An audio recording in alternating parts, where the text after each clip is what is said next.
சீரியல்களின் full எபிசோடுகளை Sun டிவியில் ஒளிபரப்பான உடனே எக்ஸ்க்ளூசிவாக சன் நெக்ஸ்டில் மட்டும் ஃப்ரீயா பாருங்கள்.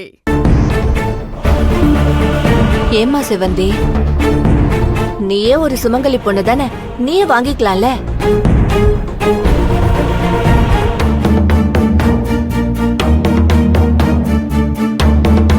என்னாச்சு? ஏன் எல்லாரும் ஒரு மாதிரி ஆயிட்டீங்க? நான் ஏதாவது தப்பா சொல்லிட்டேனா?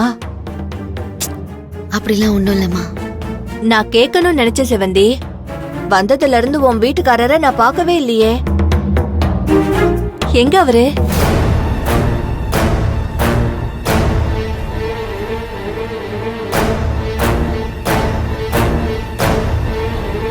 எனக்கு அவரை பார்க்கணும்னு ரொம்ப ஆசையா இருக்கு. இப்படி ஒரு நல்ல பொண்ணை கட்டிக்கிட்ட அந்த மகராசனை பார்க்கணும் போல இருக்குமா. என்னம்மா, காலையில வேலைக்கு எதுவும் கிளம்பி போயிட்டாரோ? நாங்க தான் லேட்டா வந்துட்டோமோ? அம்மா, ஒரு நிமிஷம் என் கூட வாங்க. என் ஹஸ்பண்ட் தானே பார்க்கணும்னு சொல்றீங்க, வாங்க காட்டுறேன். வா சிந்து.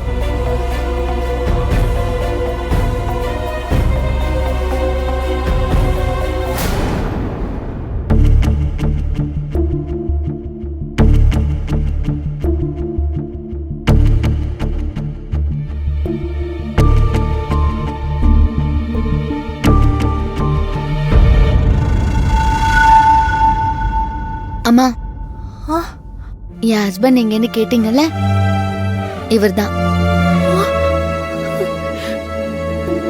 என்னங்க, இவ சிந்து, இது அவங்க அம்மா வைதேகி. இவங்க நம்ம வீட்டுக்கு புதுசா வந்திருக்காங்க. உங்களை பார்க்கணும்னு சொன்னாங்க, அதான் கூட்டிட்டு வந்தேன்.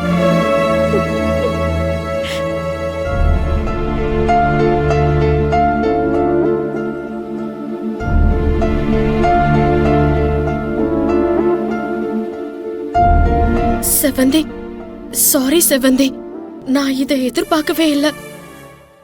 நீங்க கேஷுவலா ஜாலியா இருக்கிறத பார்த்துட்டு நான் வேற என்னமோ நினைச்சிட்டேன். தயவு செஞ்சு என்ன மன்னிச்சிருங்க செவந்தி. ஏய், அதனால என்ன? எல்லாரும் என்ன தெரிஞ்சா பேசுறோம், அப்படிலாம் ஒன்னும் கிடையாது. வாங்க.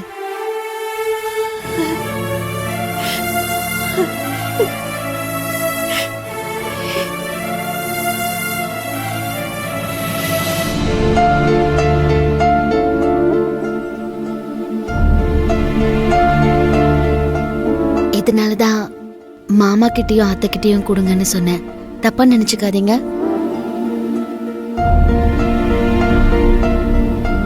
அதெல்லாம் ஒண்ணு நினைக்கல செவந்தி. நான் ஏதாவது உன் மனசை புண்படுத்தி பேசியிருந்தா என்ன மன்னிச்சிருமா. அப்படிலாம் ஒண்ணும் இல்லம்மா. நீங்க ஏன் அப்படி நினைச்சுக்கிறீங்க? நீங்க எடுத்து கொடுங்க. அத்தை, மாமா வாங்க.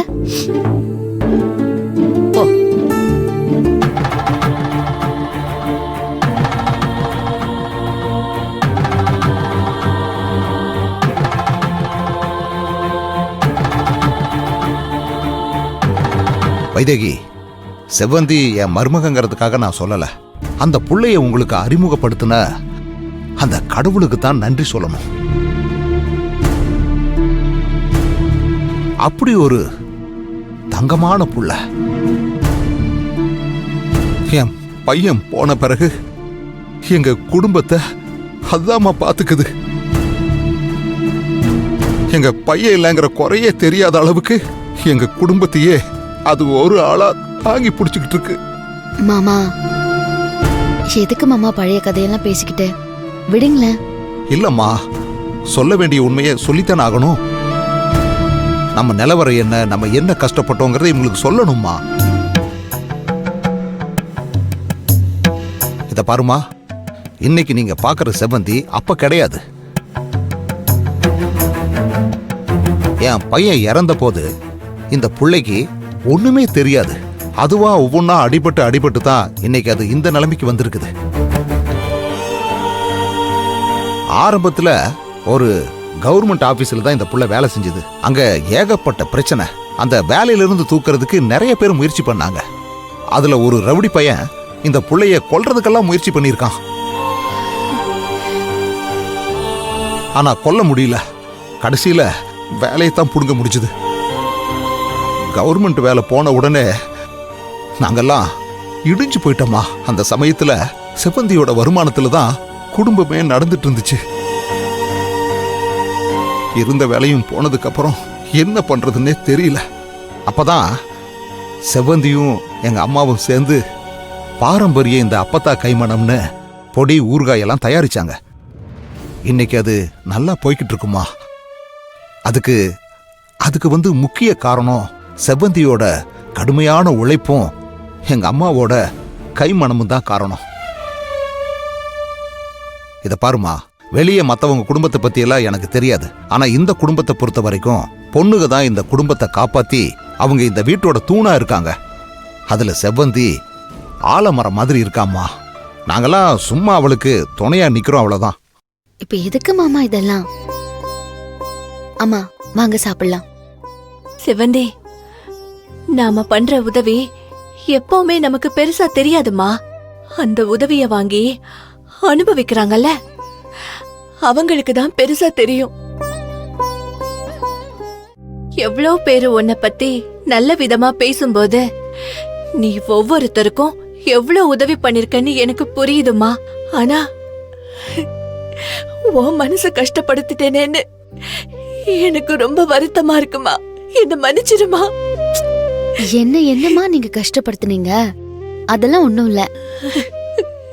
இல்லம்மா, இருந்தாலும் ஒரு பொண்ணுக்கு அவ புருஷன் தான் கூடவே வரவன். அப்படிப்பட்ட துணைய பாதியிலேயே இழந்துட்டு நிக்கிறது எவ்வளவு பெரிய வலி. உனக்கு பின்னாடி இவ்ளோ பெரிய வலி இருக்குன்னு தெரியாம அந்த காயத்தை கலறி விடுற மாதிரி ஆயிடுச்சே. அதுக்கு மறுபடியும் மன்னிப்பு கேட்டுக்கிறமா. என்ன மன்னிச்சிருமா. அப்படியெல்லாம் ஒண்ணும் இல்லம்மா. என்ன பொறுத்த வரைக்கும் அவர் எப்பவும் என் கூட தான் இருக்காரு. என் கூட துணியா நடந்து வந்துகிட்டு தான் இருக்காரு.